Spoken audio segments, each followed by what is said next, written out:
നമസ്കാരം പ്രിയപ്പെട്ടവരെ, ഞാൻ ഇന്ന് പരിചയപ്പെടുത്താൻ പോകുന്നത് വർഗത്തെ കുറിച്ചാണ്. രണ്ടക്ക സംഖ്യയുടെ അല്ലെങ്കിൽ 2 ഡിജിറ്റ് നമ്പറിന്റെ വർഗത്തെ കുറിച്ച് പരിചയപ്പെടുത്തുകയാണ്. അതെങ്ങനെയാണ് നമുക്ക് പരിചയപ്പെടുത്തുന്നത്, എങ്ങനെയാണ് അതിനെ ലളിതമാക്കി ചെയ്യാം എന്നുള്ളതിനെ കുറിച്ചുള്ള ഒരു തന്ത്രമാണ് ഞാൻ ഇവിടെ പരിചയപ്പെടുത്തുന്നത്. അതിന് നമുക്ക് നോക്കാം. അതിൽ ആദ്യം വരുന്നത് തന്ത്രം പരിചയപ്പെടുത്തുന്നത് രണ്ട്, അതായത് ഒറ്റയുടെ സ്ഥാനം എന്ന് പറയുന്നു, അല്ലെങ്കിൽ യൂണിറ്റ് പ്ലേസ് എന്ന് പറയുന്നതാണ് ഇത്. തൊട്ടപ്പുറത്തുള്ളത് നിങ്ങൾക്ക് അറിയുന്നത് പോലെ 10ന്റെ സ്ഥാനം അഥവാ 10th പ്ലേസ്.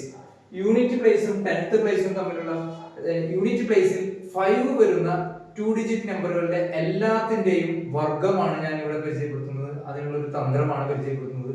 അതിലാദ്യം നമ്മൾ 15ന്റെ വർഗം അഥവാ 15ന്റെ സ്ക്വയർ എന്ന് പറയുന്നത് ഇതാണെന്ന് നിങ്ങൾക്ക് അറിയാം. 15ന്റെ സ്ക്വയർ 25ന്റെ സ്ക്വയർ, 35ന്റെ സ്ക്വയർ, 45ന്റെ സ്ക്വയർ, 55ന്റെ സ്ക്വയർ, 65ന്റെ, 75ന്റെ, 85ന്റെ, 95ന്റെ, ഇതിലെല്ലാത്തിലുമുള്ള പൊതു കാര്യം എന്ന് പറയുന്നത് ഒറ്റയുടെ സ്ഥാനം അഥവാ യൂണിറ്റ് പ്ലേസിൽ 5 ആണ് നിലനിൽക്കുന്നത് എന്നുള്ളതാണ്. ഇതിന്റെ എല്ലാത്തിന്റെയും ഉത്തരം ആദ്യമേ ഞാൻ പറയട്ടെ. അവസാനം വരുന്ന 2 ഡിജിറ്റ് എന്ന് പറയുന്നത് 25 ആണ്. ഇതാണ് നമ്മളെ ഏറ്റവും നമ്മളെ ആകർഷിക്കുന്ന ഒരു വസ്തുത. ഏതിന്റെയും അവസാനം വരുന്നത് ഈ 25 ആണ് എന്നുള്ളതാണ് വസ്തുത. അതാണ് ഞാൻ ആദ്യമേ എഴുതുന്നത്. 25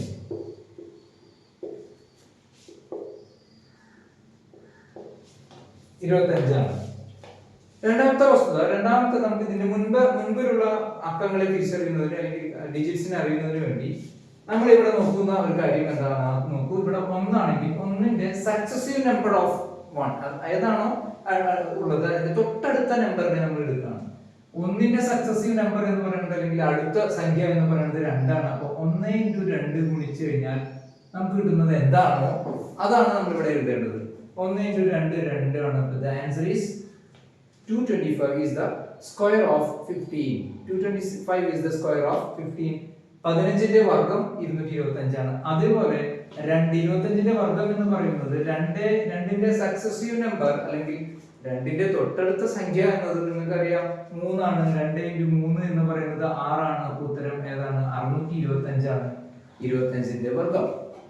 നെക്സ്റ്റ് ഈസ് 35 എന്ന് പറയുമ്പോൾ 3യുടെ തൊട്ടടുത്ത സംഖ്യ എന്ന് പറയുന്നത് സക്സസീവ് നമ്പർ എന്ന് പറയുന്നത് 3 × 4 അതായത് 12 ആണ്. അതായത് 1225 ആണ് ആൻസർ, അഥവാ 1225 ആണ് ആൻസർ.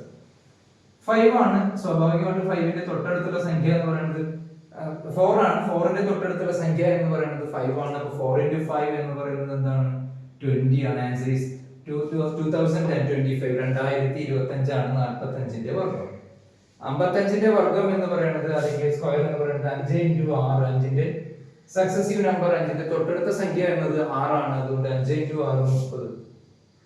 3025 അഥവാ 3025 ആണ് 55ന്റെ വർഗം അല്ലെങ്കിൽ സ്ക്വയർ ഓഫ് 55 ഈസ് 3025.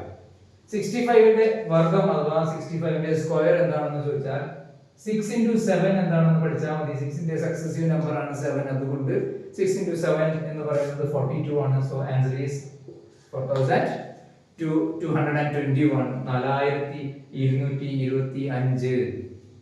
75ന്റെ വർഗം എന്ന് പറയുന്നത് എന്താണ്? 75ന്റെ വർഗം അറിയണമെങ്കിൽ 7ന്റെ തൊട്ടടുത്ത സംഖ്യ 8 × 7 എന്താണ്? 8 × 7 എന്ന് പറയുന്നത് 56. 56 ആണ് എഴുതുക. 5625 ആണ് 75ന്റെ വർഗം, അഥവാ സ്ക്വയർ ഓഫ് 75 ഈസ്